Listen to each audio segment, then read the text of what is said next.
నమస్తే BCN news కి స్వాగతం. నా పేరు నీలిమ. ముందుగా ముఖ్యాంశాలు. వైసీపీకి మాజీ మంత్రి అవంతి శ్రీనివాస్ గుడ్ బై. పార్టీ సభ్యత్వానికి రాజీనామా చేస్తున్నట్టు ప్రకటన.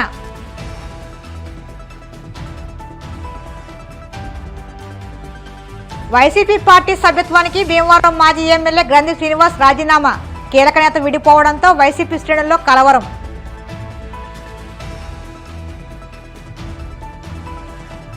టీడీపీ కూటమి 6 నెలల పాలనపై కాంగ్రెస్ నేత తులసిరెడ్డి ఫైర్. ఇచ్చిన హామీలు ఏమయ్యాయంటూ ధ్వజం.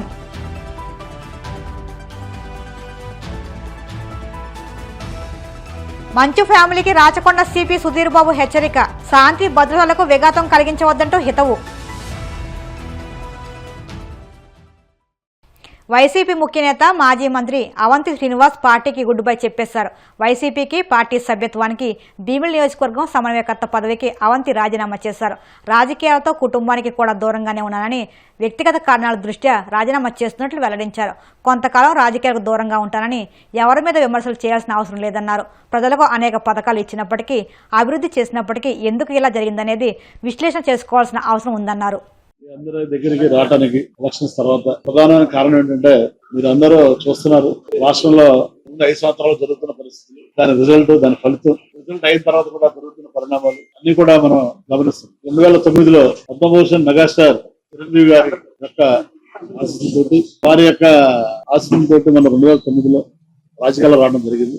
మొట్టమొదటిసారిగా రాగానే భీమిలి నుంచి ఎమ్మెల్యేగా ఎన్నుకోవడం జరిగింది. దానికి ముఖ్యంగా కారకులు నాగబాబు గారికి, చిరంజీవి గారికి, పవన్ కళ్యాణ్ గారికి ధన్యవాదాలు. 2000 అప్పుడు రాష్ట్రం పెట్టిన తర్వాత తెలుగుదేశం పార్టీలో జాయిన్ అయ్యి మరి పార్లమెంట్ సభ్యులుగా అనకాపల్లి నుంచి వెళ్ళే అవకాశాన్ని ఇచ్చారు చంద్రబాబు గారు, లోకేష్ గారు. వారికి కూడా ధన్యవాదాలు. ఆ తర్వాత జరిగిన పరిణామాల్లో మళ్ళీ భీమిలి నుంచి ఎమ్మెల్యేగా పోటీ చేసే అవకాశం, అలాగే మంత్రిగా అవకాశం జగన్మోహన్ రెడ్డి గారు కల్పించారు. మరి మొన్న కూడా పోటీ చేసే అవకాశం కల్పించారు. దానికి కూడా ధన్యవాదాలు. మరి ఎన్నేళ్ల రాజకీయ జీవితంలో నేను ఎక్కడా కూడా ఎవరి దగ్గర మరి ఒక న్యాయ పైసలు లంచం తీసుకోకుండా, మరి ఎవరి దగ్గర కూడా అవినీతికి కానీ ఎలాంటి ఆరోపణలకి పాల్పడకుండా, మరి ఎలాంటి రాగద్వేషాలు కానీ, ఎలాంటి అవినీతి కానీ, బంధుప్రీతి కానీ, అశ్రిత పక్షపాతం కానీ లేకుండా ప్రభుత్వం నాకు ఇచ్చిన అవకాశాన్ని, ప్రజలు నాకు ఇచ్చిన అవకాశాన్ని, పార్టీలు నాకు ఇచ్చిన అవకాశాన్ని చిత్తశుద్ధితోటి, నిజాయితీతోటి, దానివల్లే 2 సార్లు భీమిలి శాసనసభ్యులుగా, ఒకసారి అనకాపల్లి పార్లమెంట్ సభ్యులుగా పిలిపించినటువంటి ప్రజలకి, ప్రోత్సహించినటువంటి పార్టీ అధ్యక్షులకి, నాయకులకి, అధికారులకి, ప్రజలకి, పార్టీ నాయకులకి, వారందరికీ కూడా పేరు పేరున హృదయపూర్వక నమస్కారాలు, ధన్యవాదాలు. పార్టీకి రాజీనామా చేస్తున్నాం. కొన్నాళ్ళ పాటు దీనిగా ఉండి వ్యక్తిగత పనులు చేద్దాం. నేను ఎవరిని విమర్శలు తలుచుకోలేదు. చిన్న చిన్న కారణాలతోటి నేను నిర్ణయాలు తీసుకున్న వ్యక్తిని కాదు. అంతా నాకు నేను అలా మారాలంటే మినిస్టర్ 2.5 years అవగానే మార్చాను. నా వ్యక్తిగత ఈగోల కోసం, నా వ్యక్తిగత ప్రయోజనాల కోసం ఎప్పుడు మనం చూసాం. రాష్ట్రం విడిపోయింది, 2 రాష్ట్రాలు విడిపోయింది.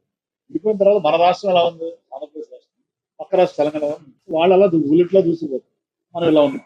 దీనికి మనం ఎవరు అనేది ప్రజలు మనం కూడా ఆలోచించాలి. ప్రతి మనిషిగా ఆయన చెప్పినట్టు వ్యక్తిగత సినిమా చెప్పిన ఉంటుంది ఎజెండా. వ్యక్తిగత ఎజెండా కానీ సొసైటీ ఎజెండా అనేది చాలా ఇంపార్టెంట్. సొసైటీ ముందుకెళ్తే మనం ముందుకెళ్తాం. మనం ముందుకెళ్ళిన సొసైటీ ఎలా పోతుంది? ప్రజలు ఇక్కడ సిద్ధాంతాల గురించి కాదు, ప్రజలు ఏం ఆదరిస్తున్నారంటే ప్రజలు ఒక నమ్మకం, విశ్వాసంతో ఒక నాయకత్వాన్ని ఎన్నుకున్నప్పుడు ప్రజల ఆకాంక్షలకు అనుగుణంగా పనిచేయాల్సిన బాధ్యత ప్రతి పార్టీ మీద, ప్రతి నాయకుడి మీద ఉంటుంది. ఆ ఆకాంక్షల్ని నెరవేర్చడం విఫలమైనప్పుడు వచ్చేటువంటి ఇబ్బందులు.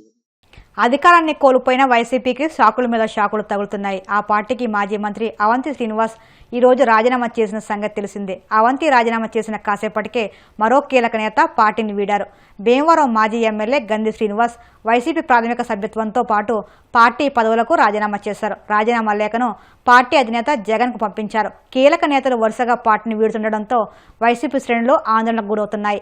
జనసేన అధినేత పవన్ కళ్యాణ్ను ఓడించిన ఘనత గంధి శ్రీనివాస్కు ఉంది. 2019 ఎన్నికల్లో భీమవరం నుంచి పోటీ చేసిన పవన్పై ఆయన విజయం సాధించారు. తద్వారా పార్టీలో జైంట్ కిల్లర్గా గుర్తింపు పొందారు. గత ఎన్నికల్లో జనసేన అభ్యర్థి పులపర్తి రామాంజనేయులు చేతిలో ఓటమి పాలయ్యారు. ఆ తర్వాత నుంచి పార్టీ కార్యక్రమాలకు దూరంగా ఉంటూ అంటీ ముట్టినట్లు వ్యవహరిస్తున్నారు. గంధి శ్రీనివాస్ ఏ పార్టీలో చేరతారన్న విషయంపై ఇంకా క్లారిటీ రాలేదు. వైఎస్ఆర్ కాంగ్రెస్ పార్టీ నియోజకవర్గ కన్వీనర్ గాను, అలాగే పార్టీ ప్రాథమిక సభ్యత్వానికి రాజీనామా చేస్తూ నిర్ణయం తీసుకోవడం జరిగింది. మీ అందరికీ కూడా ఈ రాజీనామా లేఖను చూపించడం జరిగింది. దీన్ని జగన్మోహన్ రెడ్డి గారికి పంపించి నా రాజీనామాని ఆమోదించవలసిందిగా కోరుతూ ఆయనకి ఈ లేఖను పంపించడం జరుగుతుంది. ముఖ్యంగా నా వ్యక్తిగత కారణాలతోటి గతంలో కిందట నెల ఆయన్ని కలవడం జరిగింది. కలిసినప్పుడు ఆ రోజు ఆయన్ని మే నెల దాకా మరి పార్టీ కార్యక్రమాలు అయ్యి అని చెప్తున్నారు. మే నెల దాకా సమయం అని చెప్పి అడగడం జరిగింది. ఆ రోజే మీ అందరికీ తెలుసున్నదే, ఆయన కలుస్తున్న రోజునే ఆయన దగ్గర ఉండగానే రైడ్ అనేది ఇన్కమ్ ట్యాక్స్ రైడ్ జరుగుతుంది. ఆ టైంలో కూడా ఏదైనా చిన్న వాటి ధైర్యవచనాలు ఏమన్నా వస్తాయేమో అనుకున్నాను. అటువంటిది ఏం లేకుండా పోరాటం చేయాలి, యుద్ధం చేయాలి, మళ్ళీ మనం అధికారంలోకి రావాలి అని చెప్పడం నాకు చాలా ఆశ్చర్యం కలిగించింది. పార్టీ నాయకులు, కార్యకర్తలు ఎటువంటి ఇబ్బందుల్లో ఉన్నారు ఏంటనేది ఆ క్షణంలో ఆయన నాయకులు, కార్యకర్తల పట్ల ఒక సానుకూలమైన దృక్పథంతో ఆలోచిస్తున్నారనేది నాకు అనిపించలా. ఇప్పుడు కూడా మళ్ళీ ఆయన్ని సీఎం సీట్లో కూర్చోబెట్టాలి, దానికోసం మేము అందరం కూడా పోరాటం చేయాలని చెప్పి గతంలో ఆయన ఇంటి దగ్గరికి వచ్చి పార్టీలో జాయిన్ చేసుకున్నప్పుడు ప్రజల సమక్షంలో, మీడియా సమక్షంలో నన్ను గుండెల్లో పెట్టుకుని చూసుకుంటానని చెప్పడం జరిగింది. నిజంగా ఆయనకి నా మీద అభిమానం ఉంటే ఉండొచ్చు, కానీ ఆయన పరిపాలన పూర్తిగా రాష్ట్రాన్ని 4 భాగాలుగా విభజించి నలుగురికి పెత్తనం అప్పచెప్పడం, ఆ నలుగురికి పెత్తనం అప్పచెప్పడంలో ముఖ్యంగా మన ప్రాంతానికి సంబంధించి వైవి సుబ్బారెడ్డి గారికి 4 సంవత్సరాల పాటు ఆయన పెత్తనంలోనే ఉంది. వాళ్ళు కొంతమంది చేతుల్లో కీలుబొమ్మల కింద ఉండి నాకు పార్టీలో ఎటువంటి గౌరవమైన స్థానం కల్పించారు ఏంటనేది, ఎవరి మాటలని మరి ఏ రకంగా నాకు సముచితమైన స్థానాన్ని కల్పించారనేది మీడియా మిత్రులందరికీ, ప్రజలకు కూడా తెలుసు. చంద్రబాబు నాయుడు గారు చెప్పిన హామీలన్నీ అమలు చేయాలంటే ఇన్ని వేల కోట్లు కావాలి, ప్రభుత్వం దగ్గర డబ్బు ఎక్కడ ఉంది, లేదు కాబట్టి ఆయన అమలు చేయలేరు అని చెప్పాడు. జగన్మోహన్ రెడ్డి గారు చెప్పారు. నిజంగా జగన్మోహన్ రెడ్డి గారి మాటని ప్రజలు నమ్మారు. చంద్రబాబు నాయుడు గారు చెయ్యపోయినా పర్లేదని చెప్పి ఆయన ఓటేశారు. ఈ రోజున కూడా ఏమంటున్నారంటే జగన్మోహన్ రెడ్డి గారే చెప్పారు కదా సూపర్ 6 అమలు చేయలేరని చెప్పి. మరి ఇప్పుడు అమలు చేయమని అడుగుతూ ఎలా అమలు చేయగలరు? జగన్మోహన్ రెడ్డి గారు దీనికి చెప్పాలి ప్రజలకు. ఇంత బడ్జెట్ అవుతుంది, ఇన్ని వేల కోట్లు కావాలి, చంద్రబాబు నాయుడు గారు అబద్ధపు హామీలు ఇస్తున్నారు, ఇది అమలు చేయలేరు అని చెప్పారు కదా. ఇప్పుడు మరి చేయలేరు అని చెప్పిన ఆయన ఇప్పుడు అమలు చేయమని చెప్పి ఎలా అడుగుతున్నారో అసలు నాకైతే అర్థం కావడం. దాని మీద ఆందోళన చేయమంటాం, దాని మీద ఉద్యమాలు చేయమంటాం. ఇది ప్రజలకు అర్థమయ్యేటట్టు చెప్పాలి. సరే, పార్టీకి సంబంధించిన అనేక మంది నాయకులు, కార్యకర్తలు సచివాలయాలు కట్టారు, అలాగే ఆర్బీకేలు కట్టారు, అలాగే ప్రభుత్వానికి సంబంధించిన అనేక నిర్మాణ పనుల్లో, రోడ్లు, ఇటువంటి వాటిల్లో కూడా ఎన్నో అభివృద్ధి కార్యక్రమాల్లో తామంతా కూడా అప్పులు చేసి అవన్నీ కూడా ఖర్చు పెట్టి ప్రభుత్వానికి, జగన్మోహన్ రెడ్డి గారికి మంచి పేరు రావాలని చెప్పి ఎన్నో కార్యక్రమాలు చేస్తే వాళ్ళకి బిల్లులు సరిగ్గా చెల్లించలేకపోయారు. కార్యకర్తలకు విలువే లేదు వాలంటీర్ వ్యవస్థ పెట్టిన తర్వాత. పంచాయతీ ప్రెసిడెంట్లకు విలువ లేదు, నాయకులకు విలువ లేదు. సరే, ఏదో డబ్బు లేదేమో, ఆర్థికంగా ఇబ్బందుల్లో ఉన్నారేమో, ఇవ్వలేకపోయారు అనుకున్నాం. కానీ ఆశ్చర్యకరం ఏంటంటే చంద్రబాబు నాయుడు గారి కూటమి ప్రభుత్వానికి 7,000 కోట్ల రూపాయల నిధులు అక్కడ అట్టుపెట్టి వెళ్ళాం మేము. 7,000 కోట్ల రూపాయలు నిధులు అక్కడ ఉంచి మేము వెళ్ళాం. ఇంకా ఈ ప్రభుత్వం ఎందుకు అమలు చేయడం లేదని అడుగుతున్నారు ఆయన.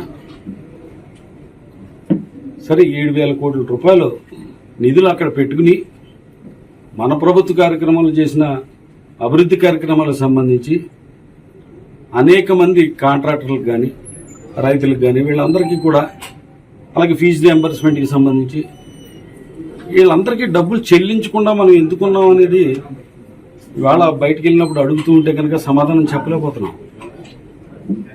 సరే, ఏదైనా కూడా జగన్మోహన్ రెడ్డి గారికి కోసం, రాజశేఖర రెడ్డి గారి కోసం ఇలాగ పోరాటం కొనసాగిస్తూ వెళ్దామంటే కనీసం మే నెల దాకా కూడా సమయం ఇవ్వకుండా, ఏదైతే కూటమి ప్రభుత్వానికి ప్రజలు అఖండమైన మెజార్టీ ఇస్తే సంవత్సర కాలం కూడా మనం వేచి ఉండకుండా వెంటనే ఈ ప్రభుత్వం ఇవన్నీ కూడా సూపర్ 6 అమలు చేయలేరు అని చెప్పిన వ్యక్తి అమలు చేయమని అడగడం ఎంతవరకు న్యాయమో నాకు అర్థం కావడంలా. నేను గెలిచానంటే నన్ను ప్రజలు గెలిపించారు, నేను ఎవరినో ఓడించానని నేను ఎప్పుడు కూడా ఫీల్ అవ్వాలా. 2019లో కూడా గెలిచినప్పుడు నేను గెలిచానన్న ఫీలింగ్ లేదు. ఎందుకంటే 2014 ఎన్నికల్లో నాకు సుమారు 79,000 చిల్లర, అంటే 80,000 ఓట్లు వచ్చినాయి. కానీ 2019లో ఎన్ని వచ్చినాయి అంటే 70,000 ఓట్లు వచ్చినాయి. ఓడిపోయినప్పుడు కన్నా నెగ్గినప్పుడు 10,000 ఓట్లు తగ్గినాయి. దాంట్లో కూడా లెక్కేసుకుంటే కనుక ఒక 4,000 ఓట్లు క్రాస్ చేశారు. 66,000 ఓట్లే వచ్చినట్టు లెక్క. కొంతమంది జనసేన అభిమానులు ఒక 4,000 ఓట్లు నాకు వేయడం వల్ల నాకు 70,000 ఓట్లు వచ్చినాయి.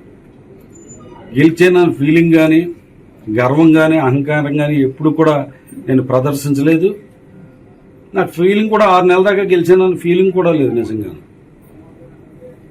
అయినా భీమవరం అభివృద్ధి కోసం ఒక టైంలో నీకు మంత్రివర్గంలోకి తీసుకుంటాం, జిల్లా వేరే ప్రాంతానికి ఇస్తామన్నప్పుడు ఎమ్మెల్యే పదవి కూడా రాజీనామాకి సిద్ధపడితే అప్పుడు ఆ రకంగా భీమవరానికి సేవ చేసుకునే విధంగా జిల్లా కేంద్రాన్ని తెచ్చుకోవడానికి సిద్ధపడ్డాం. అలాగా జిల్లా కేంద్రం ఇచ్చినందుకు ముఖ్యంగా జగన్మోహన్ రెడ్డి గారికి నా కృతజ్ఞతలు తెలియజేసుకుంటున్నా. ప్రస్తుతం తెలుగు రాష్ట్రాల్లో ప్రకంపన సృష్టిస్తున్న మంచు ఫ్యామిలీ వివాదంపై Rachakonda CP G Sudheer Babu serious అయిన విషయం తెలిసిందే. ఈ నేపథ్యంలోనే ఆయన మోహన్ బాబు, మంచు విష్ణు మనోజులకు నోటీసులు ఇచ్చారు. ఇప్పటికే మనోజ్ విచారణకు హాజరు కాగా మోహన్ బాబుకి ఆరోగ్య కారణాల రీత్యా తెలంగాణ హైకోర్టు ఉపశమనం కల్పించిన విషయం తెలిసిందే. తాజాగా విచారణలో భాగంగా మంచు విష్ణు సిపి ముందు హాజరయ్యారు. ఈ క్రమంలోనే విష్ణుకి సుధీర్ బాబు వార్నింగ్ ఇచ్చినట్లు తెలుస్తుంది. మరోసారి శాంతి భద్రతలకు విఘాతం కలిగేలా వ్యవహరించవద్దని సూచించినట్లు సమాచారం. అలాగే ప్రైవేట్ సెక్యూరిటీ బౌన్సర్లతో గొడవలకు పాల్పడవద్దని హెచ్చరించారు. ఇప్పుడు కాసేపు ప్రకటనలు.